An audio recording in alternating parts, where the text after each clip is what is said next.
La créativité fait partie des actions, des choses à mettre en place si tu veux remonter la pente suite à un burn-out ou si tu veux éviter le burn-out. L'art-thérapie a fait ses preuves, ça ne date pas d'hier. Et aujourd'hui, on va parler plus particulièrement des arts du fil, cette balle anti-stress. Et pour ça, j'ai fait appel à Caro Tricotte, Caroline, qui est une touche à tout. Tant qu'il y a un fil, Caro n'est pas très loin. Et elle va nous expliquer déjà comment elle a mis les pieds dedans, qu'est-ce que ça lui apporte, comment elle s'organise. Et surtout, elle va te recommander en fonction de ton épuisement quelle est l'activité créative la plus adaptée. Coucou et bienvenue au Café des Burnies, le podcast qui prend soin des nanas en burn-out. Je m'appelle Sarah, je suis infirmière, naturopathe. Ma mission est de t'aider à déculpabiliser, à sortir de ton isolement, à recharger tes batteries pour être épanouie. Que ce soit en solo ou avec une nana inspirante, on parlera échec, désespoir, suicide, harcèlement, mais aussi résilience, espoir, reconversion et surtout trichothérapie.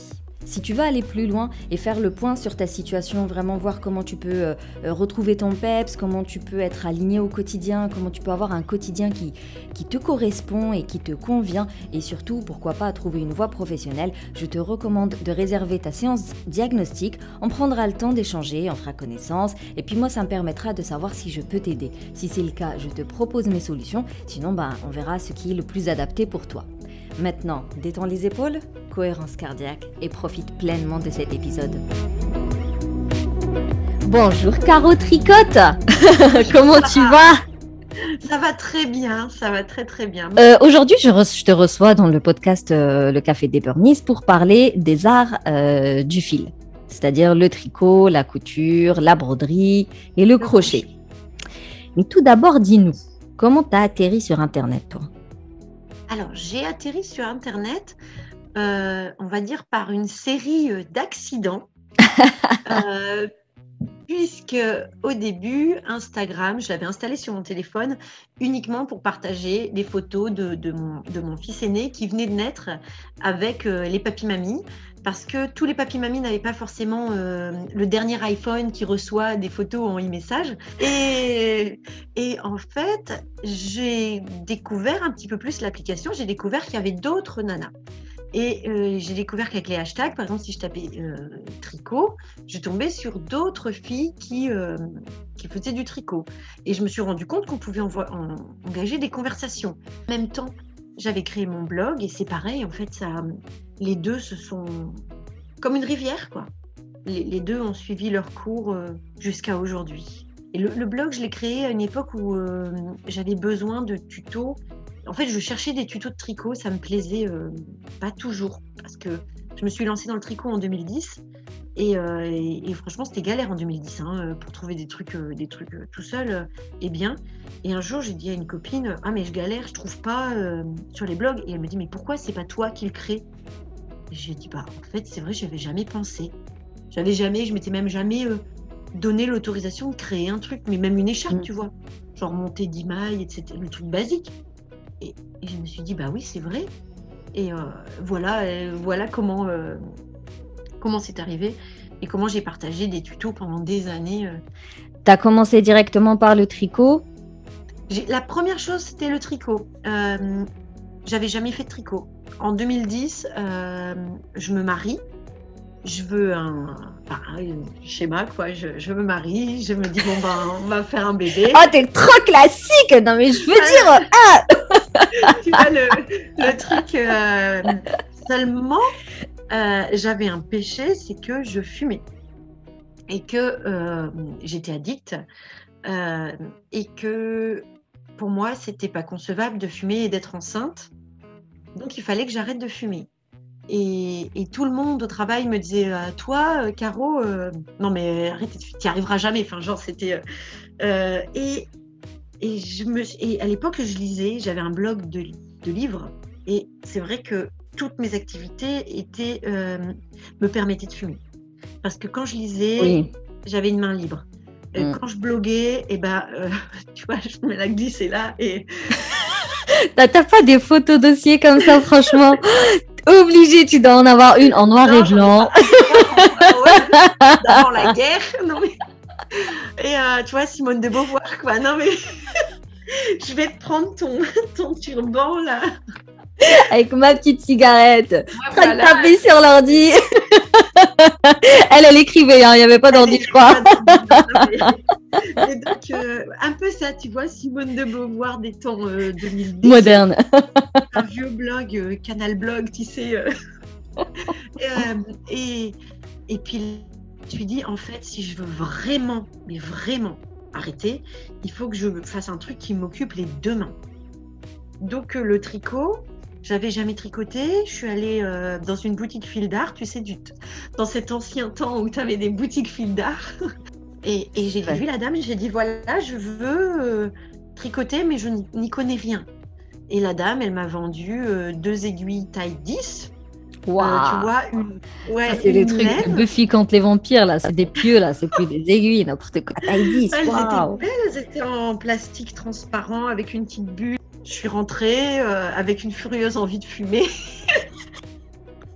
Tu vois, j'ai lancé Internet, monté des mailles et tout. J'étais très... Attends, entre guillemets. Parce qu'en fait, le tricot, c'est chouette une fois qu'il est lancé en automatique. Mais l'apprentissage, il rend ouf. Alors, pour un fumeur... non, mais tu vois, mon mari, un soir, il m'a regardé. Il m'a dit, si c'est comme ça, tu reprends la cigarette. Parce que je devenais dingue. Et puis, je comptais, tu vois. Il m'interrompait. Et c'était... Alors, j'étais en manque, j'étais en sevrage. En plus, brutal. Visiblement, t'as tout arrêté du jour au lendemain. Ouais, du jour au lendemain. Tu vois, je mettais ma vidéo et je me mettais comme ça. Quand il rentrait, Non, mais il faut le dire quand même que se lancer tout seul, c'est dur. Mais non, c'est de la folie. Et en même temps, ça m'a rendu ouf et ça m'a... tu sais, un peu à la manière de quelqu'un qui nous résiste. Tu vois, dans les relations, des fois, on dit dans les relations amoureuses, fuis-moi, je te suis, tu sais. Ah ouais. Eh bien, je le regardais, je me disais... Ne lâche pas ta mère jusqu'à ce que je réussisse. Ah ouais, je vais y arriver, je vais maîtriser ce truc, tu vois. Et après, là où on habitait sur Cambrai, quand j'ai commencé un peu à rouler le tricot, enfin, je commençais, j'avais vu dans une bibliothèque... dans la ville à côté, il y avait un club de mamies où elles se réunissaient le mercredi après-midi à la bibliothèque. Et j'ai tapé à la porte. Et alors là, elles m'ont adorée, hein, direct. Hein. J'avais ramené de la vie, de la jeunesse. J'avais 29 ans. Bah ouais. Complètement. Alors elle faisait des trucs dingues, mais hyper complexes. Tu sais, elle faisait des pulls en 2,5, tu vois. Et moi, j'étais avec mes pieux fils d'art en plastique 10, tu sais. Et c'est là, en fait, j'avais vu dans un magazine fil d'art des fleurs en crochet. Mais moi, je savais même pas ce que c'était un crochet. Et je leur ai dit, je veux faire ça. Montrez-moi. À la base, c'était ça. Tricot, couture, filage, broderie, cuisine. C'était beaucoup de transmission orale. Puis un jour, la société avait besoin des femmes dans les usines. Et ça, je sais pas si ça a détruit, est-ce qu'on pourrait dire que ça a détruit, mais n'empêche que le fait d'être dans des entreprises, elles ont lâché tout ce qui est créativité, tout ce qui est la créativité manuel. Ça nous ramenait à la maison. Et la créativité je pense que pendant le tricot, ça a été vu comme effectivement le truc un peu les femmes à la maison qui s'ennuient, qui font Moi, ma mère, elle n'a pas compris quand je me suis mise à tricoter parce que pour ma mère, tu vois, c'était cette génération des femmes des années 50 qui ont bossé, qui ont fait des études, etc. Et que d'un coup, je revienne à ça alors qu'en fait, elles ont brûlé leur soutif et leur tricot, quoi. Elles sont allées avec les hommes bosser, etc. Puis moi, d'un coup, j'ai eu ce désir-là de faire de la layette, tu vois. J'ai commencé à tricoter quand je suis tombée enceinte du premier, parce que je voulais lui faire de la layette, justement. Je ne sais pas pourquoi, j'avais trop envie de lui faire juste des bonnets, des chaussons, rien de très compliqué. Et finalement, j'ai tellement kiffé ce truc que je me suis lancée dans des torsades, de la dentelle et tout ça. Mais bon, à moi, c'était en 2018, donc tu avais tout ce que tu voulais sur Internet. Des tutos sur YouTube, il n'y a que ça. Fallait juste être attentive à un chouïa et t'arrivais à faire des trucs de fou. Et quand j'avais envoyé les photos à ma mère, regarde ce que j'ai fait, nanana, donc elle le montre à ses collègues qui sont de ma génération.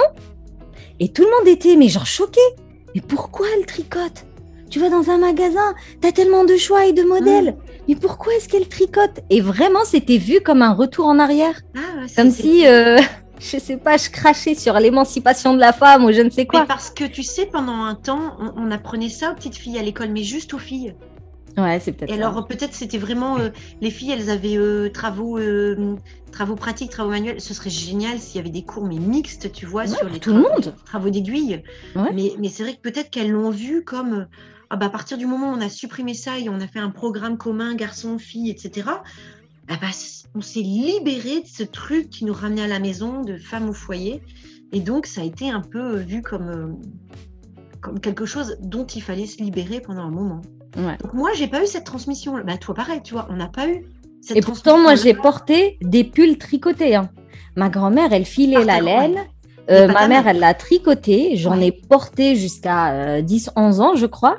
Mais jamais de la vie, elle m'a transmis la pratique. Parce que pareil, dans sa tête, vas-y, non, il faut étudier, il faut avoir des diplômes, il faut être indépendante financièrement. Mais en fait, c'est pas incompatible. Sauf que, encore une fois, c'est la société. Hein. Parce que je veux dire, c'est pas la femme qui va dire oui, le tricot, c'est femme au foyer. C'est la société qui a dit que la femme qui travaille, qui est cadre, qui se lève le matin et tout ça, c'est une bonne femme, entre guillemets. Et celle qui est à la maison, tu vois, elle est précaire ou elle sert à rien ou parce qu'elle n'a pas fait d'études. Vraiment, c'est la société qui a donné cette image, qui a séparé les deux. Mais en réalité, tu peux très bien être cadre sup dans une grande entreprise, une firme internationale et quand tu rentres chez toi, tu tricotes. Complètement, mais par contre, c'est pas encore vu comme quelque chose de normal, comme lire un bouquin ou même limite fumer sa clope, tu vois. Ouais. Boire son verre. En fait, quand tu rentres du boulot, tu peux trouver ton plaisir en fumant ta clope, en buvant ton petit whisky, mais en prenant ton tricot aussi. Ça, c'est encore très... Enfin, c'est pas intégré. Ouais, faut déconstruire, hein, cherche pas. On était sur une plage il y a 2 ou 3 ans et je tricotais, tu vois, sur la plage. J'étais la seule à le faire, mais bon, j'étais tranquillou dans mon petit fauteuil en train de tricoter, les enfants y jouaient. Et il y a 2 mecs qui passent, alors 28 ans, et puis tout haut, il dit ouais, tu veux un pull tu sais, puis il rigole quoi. Déjà pas claque. Moi j'aurais pris ton pieu là de 10 là. Non mais de où? Non, mais c'était pas mon pied de 10. Ouais. Chacun son loisir. Et le tricot, le crochet, la broderie, c'est encore un loisir avec un petit bagage de ringardise ou de femmes. Parce qu'il y a des mecs qui tricotent et de plus en plus. Hein, et ça fait il y a des grands designers tricot. Ouais. Et quand tu vas dans les pays du Nord, style, je sais pas moi, Suède, Finlande, vraiment les pays très froids là, les mecs ils tricotent dans les cafés. Enfin, t'as l'impression que chez eux, pour le coup, le tricot c'est pour tout le monde et dès le plus jeune âge et tout le monde tricote et c'est comme fumer, boire, c'est une habitude très courante que tout le monde fait. En fait, encore une fois, c'est la société va donner une place à chaque chose, mais en réalité, toi, individu, c'est ta responsabilité de donner de la place à ce que tu veux donner. Oui, et donner du sens. Si toi, ça te fait plaisir, si moi, ça me fait plaisir de faire quelques mailles sur la plage et que lui, il va faire quelques passes de ballon, c'est la même chose. Chacun tire son plaisir. C'est un plaisir honnête. Hein. Je ne suis pas en train de me piquer. Enfin, tu vois, c'est... ouais, licite. C'est dire, c'est un hobby licite et autorisé par l'État. Ah oui, et sans effet indésirable en plus. Moi, après, je pense que c'est parce qu'on est baigné dedans. Mais moi, je trouve que le tricot, il a pris vraiment une ampleur stylée, entre guillemets. C'est devenu genre tendance, tu vois, les kits. Il y a même Karl Lagerfeld qui a fait un kit. Tu dis, mais j'ai vu que Zara, ils sortaient des kits avec We Are Knitters, tu vois. Zara. Voilà. C'est-à-dire qu'en gros, tu vas aller chez Zara, tu vas pouvoir acheter ton kit de tricot. Donc oui, il y a eu un... C'est-à-dire que le truc, il est là. Le machin a changé le tricot a changé de forme, il a changé de place. Parce qu'on le sait. Mais parce qu'on le sait, ouais. Pour Madame Michu, qui va pas forcément à Zara et qui, tu vois, elle le sait. Qui n'est pas sur Instagram, qui suit pas des comptes de tricot et tout ça, elle croit que c'est encore pour mamie, papy, mamie, qui s'ennuie à la maison. Et encore une fois, il faut en fait se détacher un peu de ce que dit Madame Michou. Mais et aussi, tu sais, en parlant de ça, c'est le tricot est toujours associé à la représentation de la mamie. C'est-à-dire que quand tu veux dessiner une mamie, quand tu veux montrer une mamie dans une pub, et ben généralement elle tricote. Mais ça, on le sait. Franchement, aujourd'hui, ça va quoi. On le sait. Oui, et oui.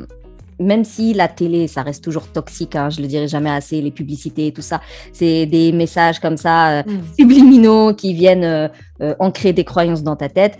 Il faut s'en détacher, ça c'est clair et net. Les publicitaires, ils sont en retard de 30 ans. Hein. Oh, tu sais, ils sont pas si en retard que ça. Hein. Mais quand ils te mettent une nana nue pour te... Ouais, c'est parce que ça vend quand même. Franchement, moi, je pense qu'ils font des études très poussées pour savoir qu'est-ce qu'ils vendent le plus. Donc, mais s'ils mettent encore... une femme nue, tu vois, c'est le truc le plus simple et le plus... Et la mamie qui tricote, j'imagine, c'est nostalgique, je sais pas, c'est chaleureux. Non, là, pour le coup, je pense vraiment qu'ils savent ce qu'ils font. Mais le jour, on verra une working girl, tu vois, une consultante en machin, truc, etc., qui rentre et qui tricote, là, je serais trop contente. Non. Jamais. C'est pour ça qu'on craque toutes. Hein, bah oui, parce qu'on n'est jamais bien dans notre modèle. Ouais. Comment j'avais lu sur Instagram, il faut bosser comme si on n'avait pas d'enfants et élever ses enfants comme si on n'avait pas de boulot. Voilà. Comment? Et on n'en pas ça aux hommes. Ah non. C'est pour ça que les gens ils me disent pourquoi tu choisis que des femmes. Combien de fois? Ouais, pourquoi tu n'accompagnes pas les hommes? Mais moi, non, c'est pas pareil. L'épuisement de la femme aujourd'hui, c'est pas juste un épuisement lié à la surcharge de boulot. Non, il est lié à la société dans laquelle on évolue.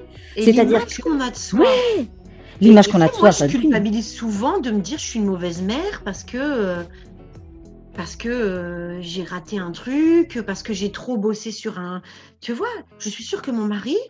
Et pourtant, c'est un bon père, tu vois, mais il n'est pas là au moment de se coucher en train de se dire aujourd'hui j'ai été un mauvais père, j'ai trop crié, ou alors je les ai mis devant un dessin animé parce que j'ai voulu avancer un dossier, tu vois. Non. Nous, on est tout le temps en train de se regarder faire et de se juger, c'est insupportable.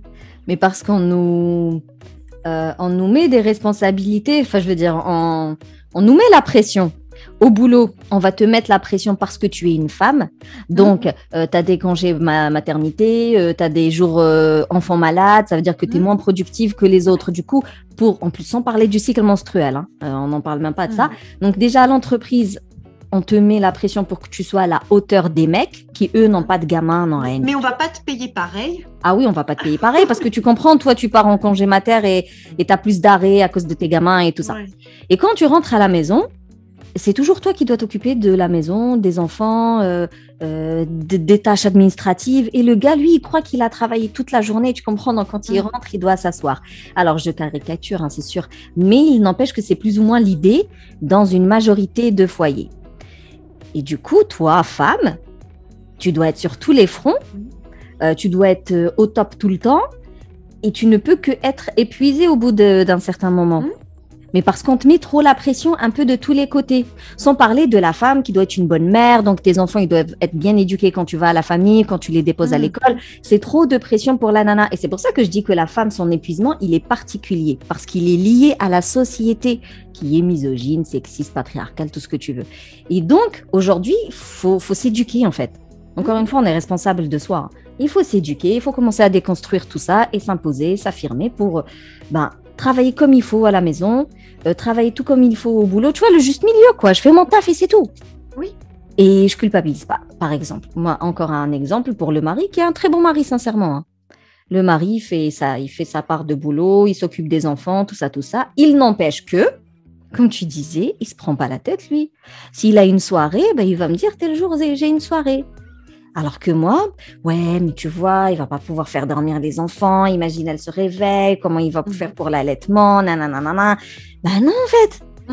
Et moi, c'est exactement pareil que toi. Un soir, tu vois, je reçois un message de mon mari à 19h. Il me dit, ne m'attends pas pour manger, je vais être en retard. Et moi, je lui ai répondu, mais je rêverais un jour de t'envoyer un message comme ça. Mais c'est pas possible.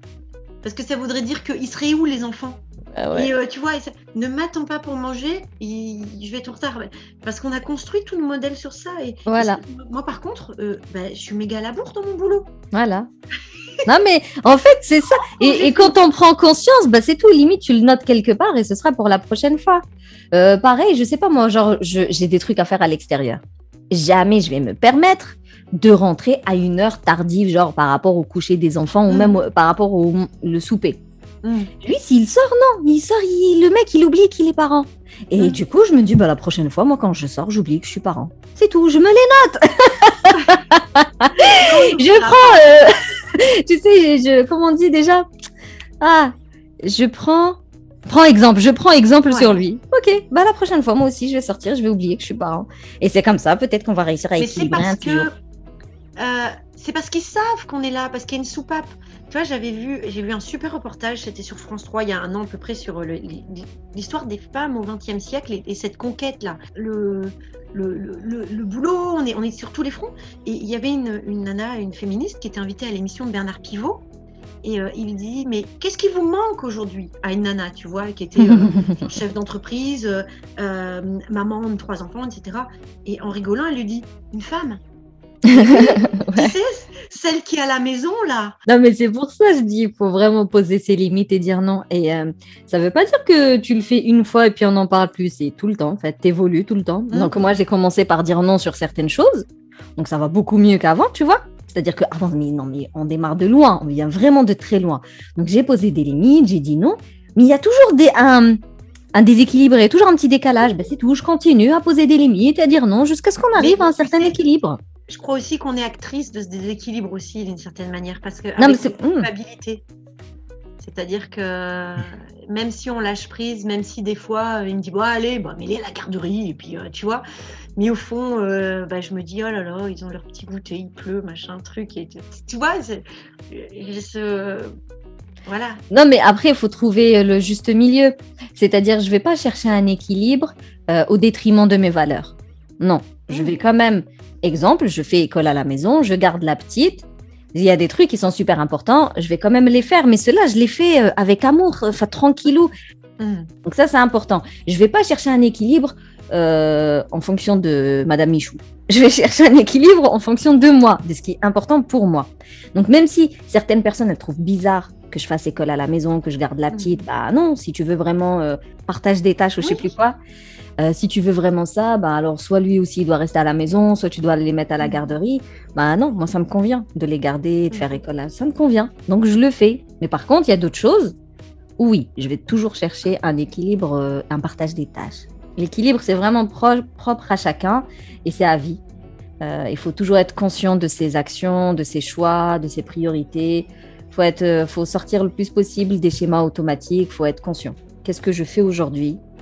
Et je priorise. Qu'est-ce qui est important pour moi? Par quoi je commence? Combien de temps? Et qu'est-ce que je dois déléguer? Qu'est-ce que je dois supprimer? Ça, c'est un travail à vie. Il n'y a rien à chipoter là-dessus. Et du coup, toi, tu as vraiment réussi à arrêter de fumer uniquement avec le tricot? Ah oui. Mais des fois, mon mari me dit, tu as remplacé une addiction par une autre. Et c'est vrai que, tu vois, dès que j'ai rien à faire, tu vois, là, en début de podcast, je t'ai dit, là, j'ai ma broderie avec moi, tu vois.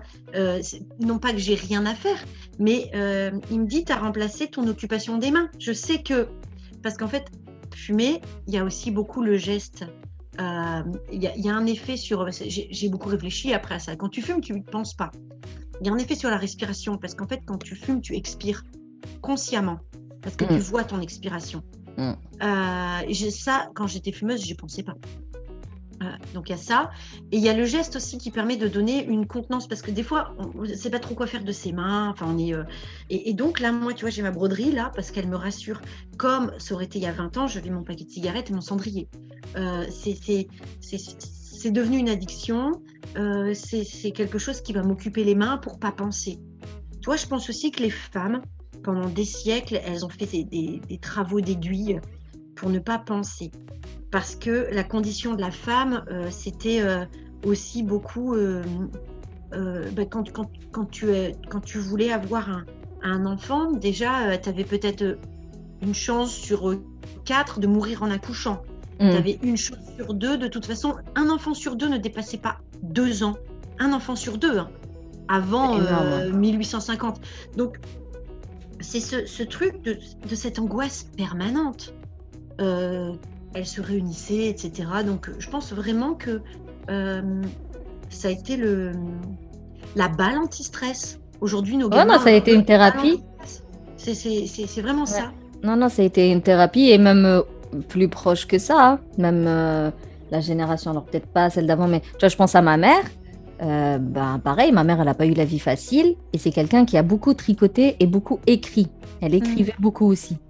Et je reste persuadée que ces deux thérapies-là, parce que les deux, c'est des thérapies. La graphothérapie et la trichothérapie, c'est des choses qui existent. D'ailleurs, elles t'ont permis, toi, d'arrêter de fumer. Et ça, c'est un truc qu'on retrouve dans les bienfaits du tricot, mais les gens, ils disent « Oh, c'est pas vrai ». Mais si, on peut arrêter de fumer. On peut arrêter les addictions, en fait, avec le tricot. Et donc, récemment, quand j'ai commencé à réfléchir, et je me suis dit, ça fait partie des choses qui ont permis à ma maman de tenir le coup. De continuer à nous aimer, à faire son taf de maman, alors qu'elle avait la vie très, très dure. Mais voilà, elle écrivait beaucoup, elle tricotait beaucoup, elle cuisinait beaucoup. Tu vois, c'est que des activités créatives au final. Parce que le cerveau, il se met sur une autre... Une onde alpha, voilà, en fait. exactement, chercher le mot. Ouais. Et voilà, on est au-dessus. Une onde flow, on va dire que c'est un état de flow. T'es pas dans la somnolence, mais t'es pas dans l'éveil non plus. T'es entre deux. Et c'est une onde relaxante. C'est une onde qui te permet, pour le coup, de cogiter, de chercher des solutions. Et pour celles qui souhaitent, de s'apaiser. Ruminer. Ouais. Tu rumines pas quand tu tricotes parce que tu te mets sur le brodé ou crocheté, hein, mais t'es sur... Et puis, tu crées quelque chose. Moi, j'avais dit à une collègue elle était prof de français, et elle m'avait dit, oui, mais nous, les profs, on ne crée rien matériellement. Et je lui disais, tu vois, ma satisfaction, c'est d'avoir entre les mains un truc qui va se transformer en un objet. Mais quand tu glisses un doudou que tu as crocheté dans le berceau de ton bébé, waouh, tu vois, tu as fait le bébé. Et puis il va traverser des années, peut-être qu'il va traverser des générations, peut-être que 20 piges après, tu vas dire hey, c'est le doudou de mamie. Même si le savoir, encore une fois, il n'y a pas plus périn entre guillemets, mais tu le touches pas, je comprends. Le doudou, il est plus palpable, et quand c'est plus palpable, ça fait toujours mieux, quoi. C'est pour l'estime de soi, en tout cas, c'est plus efficace. On le voit. Voilà. Tu vois, quelqu'un qui se lance dans le crochet, qui au début galère, et puis au bout d'un an a une petite étagère qui se remplit de petits doudous et qui fait sa petite photo Insta, et ben quel plaisir. Ouais. Et même si les gens comprennent pas, même si tu as le cousin qui vient, qui trouve que c'est moche, tous ces trucs, tu vois, mais toi, tu le vois. Tu vois, t'as créé ça. Mais tu vois, ça me fait penser quand tu dis pour la cigarette, avant de tomber enceinte, moi, je fumais beaucoup la chicha. Vraiment, je fumais beaucoup la chicha. Et pareil, tu tombes enceinte, c'était hors de question de continuer, il fallait arrêter. Et mais moi, je ne l'ai pas fait consciemment, par contre, hein. Il fallait que j'arrête la chicha, voilà, la question ne se posait pas. Et je voulais faire de la layette pour mon petit. Donc, j'ai commencé le tricot au moment où j'arrêtais la chicha. Et j'ai jamais repris la chicha. Oui, parce que tu as trouvé ton plaisir. Parce que j'ai, comme il t'a dit ton époux, j'ai remplacé une addiction par une autre. Donc, non, mesdames, sincèrement, le tricot peut vraiment aider à délaisser une addiction qui est néfaste. Parce qu'après tout, même si c'est une addiction, le tricot, qu'est-ce que tu veux que... Si ce n'est avoir plein de vêtements pour mes enfants et plein de doudous, il n'y a pas d'effet indésirable, tu vois. Il n'y a pas de... Ouais. Hein, on se fait des copines, si on va dans les tricotés. La communauté tricot, c'est quand même une communauté super sympa. Et quel que soit l'âge, hein, moi, quand j'étais allée voir ces petites mamies là, dans la médiathèque, tu voyais, elles rigolaient bien, elles parlaient des voisines. C'était un peu... c'était marrant, les petits ragots des mamies, etc. Mais oui, c'est les femmes avec leur ouvrage et puis leur langue. Mais c'est vraiment... Ah, ça crée des liens. Ah oui, ça crée des liens. Aujourd'hui, toutes mes amies, c'est vraiment... c'est des créatives parce qu'il y a eu les réseaux sociaux, il y a eu tout ça. Non, mais en plus, tu sais, quand tu es en épuisement, il y a vraiment une phase de repli sur soi où tu vois personne. Tu vois personne parce que tu culpabilises, tu as honte, tu te sens, en fait, tu es dévalorisé. Du coup, limite, tu n'oses pas être dans des groupes tellement que tu te sens moins bien que les autres. Et donc, lorsque tu te lances dans le tricot, tu rentres dans un autre environnement qui, lui, ne te connaît pas. C'est pas la famille, c'est pas les collègues, c'est pas les amis de longue date, ils connaissent pas ton histoire. C'est un peu comme une nouvelle page blanche au final. Tu rentres dans un nouveau réseau, ça peut être en ligne, ça peut être en physique, et c'est des nouvelles personnes d'horizons, mais voilà, des profils extrêmement variés. Et toi, tu arrives comme ça, et personne ne sait que tu es en épuisement, personne ne connaît tes galères, et tu viens juste pour chercher du positif. Tu viens juste pour tricoter ensemble, pour discuter, pour connaître d'autres histoires. Et ça va te permettre de recréer des liens que tu n'as pas. Et en plus, tu ne seras pas jugé. Parce que tu pourrais très bien te dire, bah oui, mais moi je vais m'inscrire, tu vois, pour surmonter ça, je m'inscris dans un club de tennis ou dans un club de gym. Mais là, le club de gym, tu vas arriver peut-être avec des nanas super bien roulées qui te font des trucs ou du yoga, tu vois, mais des positions, machin, truc. Et là, d'un coup, ça te remet dans ta... T'es qu'une merde, tu vois. Et là, quand tu arrives dans un groupe de tricot, t'as personne qui va regarder tes pieux de 10 et puis ta grosse laine en disant « Oh non, mais celle-là, trop nulle ». Il n'y en a aucune qui va dire « Ah, regarde, moi, je fais un pull en 2,5 ». Et au contraire, en fait, c'est vrai, hein. Non, mais... On est toutes là, ah bah viens, monte, t'as quoi comme laine, etc. Regarde-moi ma laine. Et elle te conseille, ah, c'est peut-être pas la bonne, c'est pour ça que tu galères, essaye plutôt ce type de laine ou ce type d'aiguille, nanana. Mais non, ça reste des clubs qui sont bienveillants parce que, je sais pas, c'est peut-être l'activité qui veut ça. Hein. Donc, on est vraiment là pour tricoter ensemble, pour discuter. Et il y a un truc avec le tricot, c'est qu'il délie les langues. Quand tu vas faire du sport, non. Tu es tellement concentré à mourir. Que t'as pas le temps de discuter. À côté, elle reste, tu sais, c'est comme le sketch Leblond, là, je sais pas. Ouais. À côté, elle est fraîche et tout, puis toi, t'es là, t'es au bout de ta vie. Bah non, c'est vrai, il vaut mieux le tricot aussi. Il n'y a pas. Non, le tricot, vraiment, ça me met à l'aise et ça désactive les filtres. Du coup, les gens parlent, discutent. Et puis, je sais pas, j'ai eu l'envie de revenir à la broderie à un moment où elle ne revenait pas encore. Mais j'avais l'intuition que ça allait finir par revenir parce qu'en fait, en rigolant avec une copine, quand le macramé est revenu, j'ai dit tu verras un jour le point de croix va revenir à la mode. C'est pas... Et en disant cette blague, je me suis rappelé que j'avais à l'étage, enfin dans les combles, une boîte remplie d'échevettes DMC. Mais vraiment, tu vois, j'en avais. Juste on dit, c'est les fils, c'est les tout petits fils qu'on utilise pour la broderie. Pour broder, tu vois, ouais, c'est ça. Ah bah regarde, tu vois, j'en ai là, tu vois ça. Mais j'en avais plein, mais qu'est-ce que tu voulais faire avec du tricot, du crochet? Bah ouais, tu peux pas. Je les ai sortis, puis je me suis dit, tiens, ici, je brodais un petit truc. Et la couture, c'était quand? La couture, bah moi j'ai eu une machine pour mes 30 ans, tu vois, je vais avoir 40 ans dans 2 mois. Pour mes 30 ans, mon mari, il m'a dit, tu veux quoi comme cadeau? Je n'avais pas d'idée, tu vois. Je venais d'avoir mon fils, je venais de me marier. Et j'ai dit, bah écoute, une machine à coudre. Mais j'avais jamais fait de couture. Mais c'est marrant, tu sais, je constate qu'on a quand même pas mal de points communs parce que moi, ma machine à coudre, je l'ai eue à 30 piges aussi. Quand le premier est né, pareil. Il m'a dit, qu'est-ce que tu veux comme cadeau? Et je lui ai dit, bah pourquoi pas une machine à coudre, je pourrais lui coudre des chemises, des machins. Toujours autour de ce garçon, hein, c'est fou. Et du coup, j'ai eu cette machine. Mais franchement, je sais pas si c'est le manque de place ou parce que voilà, il y a 2 qui se sont enchaînés et c'est compliqué de coudre avec des gamins de bas âge comme ça. Du coup, je l'utilise pas des masses. Je pense qu'on peut moins défaire facilement. Tu vois, moi j'ai toujours peur d'acheter pour 15 € de tissu et puis en fait de mal couper mes pièces. Ouais. Alors que le tricot, tu peux acheter pour 15 € de laine et puis si c'est nul, tu défais et tu gardes ta laine, tu vois. Et aujourd'hui, qu'est-ce que tu fais le plus? La broderie. Bah là, je travaille sur un livre. D'accord. Puis là, je me suis vraiment professionnalisée autour de la vente de mes cartes de broderie. Donc, c'est vraiment ce qui m'occupe le plus. Et le tricot a gardé son côté loisir, là, lui, par contre. Et qu'est-ce que il y a des broderies. Tu vois, quand est-ce que tu tricotes? Est-ce que tu as une routine tricot? Comment ça marche? Le soir, j'aime bien devant la télé ou en écoutant un bouquin. J'écoute beaucoup des romans audio.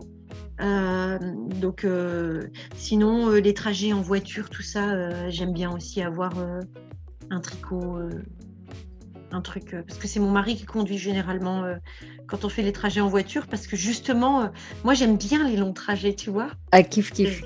Faut que les enfants dorment aussi, hein. Mais au moins, ça a quand même des bienfaits. Et toi, ça te fait quoi exactement? Qu'est-ce que ça t'apporte vraiment? Ça me fait du bien. Dès que mes mains, elles sont occupées sur ce geste-là, c'est vrai que j'ai l'impression que mon cerveau se met différemment. Ça m'adoucit. Je suis quelqu'un de très impulsif et très colérique, même si ça ne peut pas forcément se voir, très exigeante aussi. Et exigeante vis-à-vis de moi. Et là, d'un coup, voilà, ça part. Parce que c'est vrai que je suis quelqu'un qui est en colère. Hein. Je suis quelqu'un qui a la colère. Je suis comme ça, donc je suis en colère pour plein de trucs, hein, même des trucs qui se passent dans le monde, des trucs qui m'arrivent. Je me mets en colère. Et là, d'un coup, la colère, elle tombe. Hein. Vraiment, mon esprit se branche sur quelque chose. J'avais dit à mon mari, ça lui avait pas plu, tu vois. J'avais été interviewée sur un podcast, mais mon mari l'avait pas compris comme je voulais le dire. J'avais dit c'est comme un amant, tu vois. Mais il me dit ouais, mais tu dis des trucs comme ça, t'es pas content. Je dis mais non, mais je dis pas. Mais c'est cet autre qui me fait du bien. Mais c'est pas un amant, c'est pas une relation extra que j'aurais avec un voisin. Mais c'est cette autre chose. En fait, c'est mon jardin secret. Moi, c'est mon sac à ouvrage. Et quand je me mets dans le canapé le soir après la journée et que je sors mes trucs, c'est ça.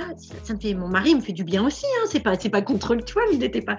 Mais c'est cette relation que j'ai avec ces objets-là et cette création-là, ça me fait du bien. Voilà, j'en ai besoin et j'en ai besoin. D'ailleurs, tu conseilles quoi entre, tu sais, broderie, tricot, couture? Non, pardon. Broderie, tricot, crochet. Parce qu'on a compris que la couture, c'est la machine, il faut la sortir. Déjà, il faut l'acheter. Hein, elle a un certain coût. Et puis, il faut la sortir. Elle fait du bruit. Il y a quand même toute la gestion du tissu. Tu peux pas le faire quand les enfants ils dorment. Tu vois, quand tu as un bébé, sortir la machine à coudre, à moins d'avoir une grande maison. Mais tu dis, oh là là, tu prends pas le risque de sortir la machine et de réveiller bébé. Moi, je peux même pas la sortir quand ils sont éveillés. Parce que ils vont venir tous tirer sur le fil, taper sur la pédale. Tu vois, elle va mettre comme ça sa main sur la table pour tirer sur les tissus. C'est impossible. Pour coudre, il faut que je sois toute seule. Voilà. Il y a pas... Hein. Et généralement, quand je suis toute seule, je profite pour, tu vois, faire éditer mes podcasts, bref, travailler avec les clientes. Donc, j'ai plus trop le temps... d'avoir une activité qui nécessite l'absence des gamins pour l'instant, quoi. Après, quand ils seront plus grands, peut-être que oui. Mais on a compris que la couture demande quand même plus de gestion et un contexte bien précis. Il nous reste le tricot, le crochet et la broderie que tu peux faire n'importe. Le plus simple, c'est la broderie. C'est vraiment le plus simple, tu vois, parce qu'il n'y a pas besoin de connaître des points. C'est un geste, ne serait-ce que le premier point, le point arrière, tu vois, c'est le plus accessible aussi. C'est vraiment, tu vois, tu t'offres un petit kit avec le dessin pré-imprimé. Le deuxième plus simple, pour moi, c'est le crochet. Alors les gens, ils ont super peur du crochet, mais le crochet, ça te permet de faire des petits ouvrages. Tu vois, regarde, j'ai fait, tu vois, une petite citrouille, c'est un pic-aiguille. Ça te prend, quand tu maîtrises, ça te prend 2 heures. Ou 1 heure. Et le tricot, par contre, c'est un autre niveau. Pour moi, donc, des 3, c'est le plus difficile. C'est marrant parce que c'est celui par lequel j'ai commencé, en fait. Mais le tricot, là, tu vas plus loin. Tu peux vraiment faire de l'habillement. Puisque le crochet, tu peux faire de l'habillement aussi, mais c'est moins pratique, tu as moins de possibilités. Oui, le point. Vas-y pour porter du crochet. Hein. Oui. En plus, c'est fort ajourer, tout ça. Et... Le tricot, tu vas plus loin, tu fais moins ces petites choses, tu veux pas une petite citrouille, mais tu vas quand même faire de la layette, un petit gilet. Et le tricot, il est pratique. J'avais fait un beau nid d'ange avec tout un dessin, etc., de points. Et je voulais l'utiliser pour Hortense, je ne l'ai jamais retrouvé. Mais le bonheur à la maternité de mettre mon fils dans le nid d'ange que j'avais tricoté, quoi. C'était là la jouissance ultime. Genre aux gens, je disais non mais regardez, j'ai accouché de ça. Mais en fait non, regarde c'est une chaussette dans maillotage, tu sais, avec le bonnet. Ouais, regarde ma chaussette dans maillotage et le bonnet, c'est trop beau sur elle. Là c'est vraiment, il y en a un, on a sorti de notre ventre et l'autre on a sorti de nos mains, quoi. C'est les deux ensemble. C'est l'extase en termes de bien-être et de satisfaction de soi. C'est clair qu'on est au summum. Non, c'est ok, donc c'est broderie parce que le point il est facile et que tu n'as pas de patron. Si tu dois pas compter les mailles, tu dois pas revoir où est-ce que tu es en termes de gris. Même si bon, en termes de tricot, on peut quand même avoir des ouvrages très faciles où le patron est très facile, mais la broderie, le point est quand même plus simple. Ensuite, le crochet parce que tu peux faire des petits ouvrages, donc tu les termines très vite et comme ça tu es fier de toi rapidement. Et après, le tricot pour aller plus loin dans l'habillement ou même dans l'accessoire. En même temps, je pense que si on commence par le crochet, tu vois, moi je suis contente d'avoir commencé par le tricot parce que j'ai des amies créatrices qui disent oh là là, mais le tricot j'adore, mais je peux pas. Enfin, j'y arrive pas. Mais parce que quand on a commencé par le crochet, comme c'est un système tellement différent et puis qu'il n'y a qu'un seul objet, c'est le crochet, et bien d'un coup, si on arrive au tricot et qu'on a les 2 aiguilles, on se dit bah oui, mais alors je fais comment, tu vois? Et alors qu'en fait, quand tu commences par le tricot, c'est plus facile d'arriver au crochet parce que on t'enlève une aiguille, quoi. Tu vois, d'un coup, et tu as déjà les mots maille, montage, tout ça, tu as déjà, c'est dans ton référentiel, quoi, de connaissances. En gros, c'est plus facile de faire tricot-crochet que crochet-tricot. C'est des fois même carrément foutu, en fait, si tu fais crochet-tricot, tu vois. Mais vraiment, hein, j'ai des copines créatives et créatrices qui sont paralysées par ça. Parce qu'il y a un outil en plus. Donc, broderie, du coup, vaut mieux broderie, tricot, crochet. Pour ne pas être handicapé par la suite. Voilà. Et si tu devais les recommander, là, toutes ces activités créatives, c'est de l'art, hein, ça reste de l'art. Si tu devais les recommander à quelqu'un de fatigué, d'épuisé et qui n'a pas vraiment très envie. Vraiment, parce que quand tu es épuisé, on n'a pas beaucoup de sérotonine, donc vraiment, on n'a pas de plaisir à faire les choses. On a juste envie de dormir et de cogiter. Voilà, c'est tout. Donc, quelqu'un qui est en burn-in ou en burn-out, donc l'envie, elle n'est pas là. L'énergie, elle n'est pas là non plus. Et généralement, le temps n'est pas là non plus. Quelqu'un d'épuisé, mais qui doit quand même se lancer dans la créativité pour commencer à prendre soin de lui. Qu'est-ce que tu pourrais lui dire?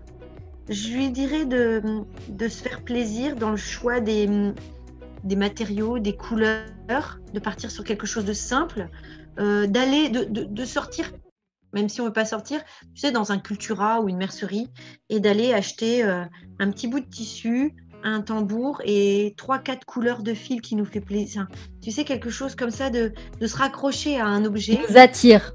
Oui, moi, je dis toujours, le matériel est super important. Il faut vraiment que le toucher te fasse plaisir. Et que la couleur, tu dis, waouh, mais c'est trop beau. Il faut qu'il y ait ça. Et d'aller donc se faire un cadeau, de se dire, donc pas dans un action, hein, tu vois, pas dans un... Vraiment, s'acheter un beau truc, même y mettre 30 €, mais se faire 30 €, c'est pas dingue non plus, hein, mais un joli tambour en bois, etc. Et puis une toile pré-imprimée, parce que comme ça nous enlève toutes les étapes de transfert ou de choses comme ça, de se poser, même dans son lit, hein. Si vraiment c'est le lieu refuge et de commencer en se disant qu'on peut poser. Tu vois, le tricot, le problème c'est que tu peux pas poser n'importe quand. Il faut quand même que tu finisses ton rang. Mais la broderie, tu peux la poser là. Tu vois, le crochet aussi, tu peux pas le poser forcément parce que si tu es dans un moment de calcul ou de truc, la broderie, si c'est trop dur pour toi à ce moment-là, tu la poses à côté. Au moins, tu la vois, tu vas peut-être avoir envie encore de continuer. Broder, c'est comme dessiner. Tu poses ton crayon, tu vois, là, tu poses ton aiguille et t'as pas besoin de retenir où t'en étais. Donc vraiment, de prendre son temps. De se faire plaisir. Je pense que c'est vraiment un bon conseil, ça. Comme tu as dit, de se faire un cadeau, se faire plaisir. Donc, on va avoir de la sérotonine, de la dopamine, on aura envie. On aura déjà nourri un petit peu l'envie. Et ensuite, c'est vrai qu'avec la broderie, tu peux faire 2 points et hop, je le pose. Je reviens 2 heures après, je fais 2 points et hop, je le pose. Doucement revenir. Et puis des personnes qui vont dire je l'ai fini en 1 heure parce que ça m'a absorbé, tu vois. Vraiment, merci beaucoup pour tous tes partages. Ta sincérité, tu as été sans filtre, donc c'est cool. Merci beaucoup Sarah pour ce moment vraiment très plaisant. J'ai adoré échanger avec toi et m'avoir invitée à partager.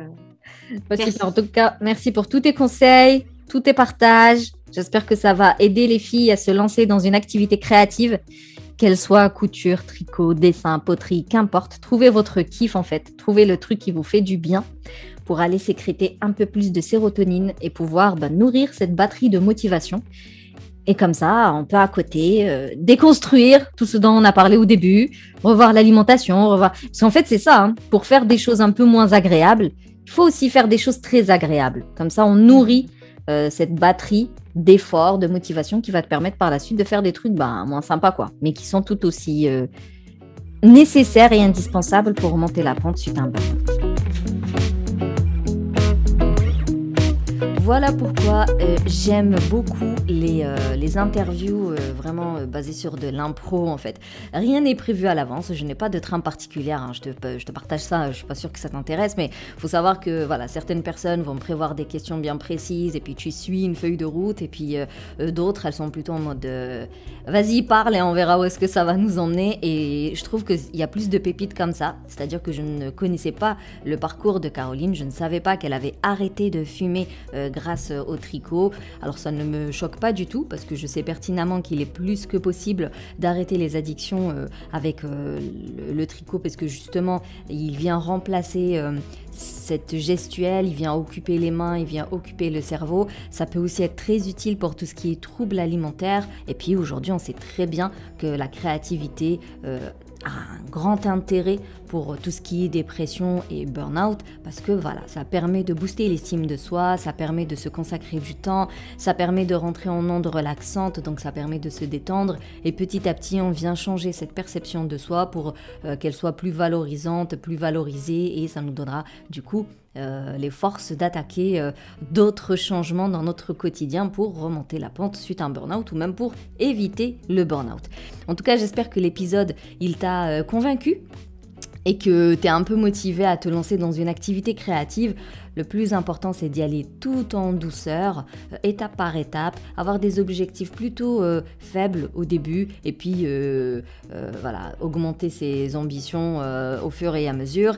Dans le descriptif, je te mets son site internet, tu pourras trouver les kits de broderie, je te mettrai aussi son compte Instagram, voilà, tout ce qu'il faut pour pouvoir la contacter. Si tu as des questions, si tu veux continuer à échanger, si tu veux approfondir, je te donne rendez-vous sur Instagram. D'ici là, tu peux soutenir le Café des Burnies en me laissant un avis. Je le lirai aux prochains épisodes. Tu peux me mettre 5 étoiles aussi sur la plateforme d'Apple Podcast. Ça permet de le rendre plus accessible. Et puis, tu peux tout simplement partager le post que je publierai sur Instagram. Je te dis merci plus pour ton écoute. Boost ton feeling good et à la semaine prochaine.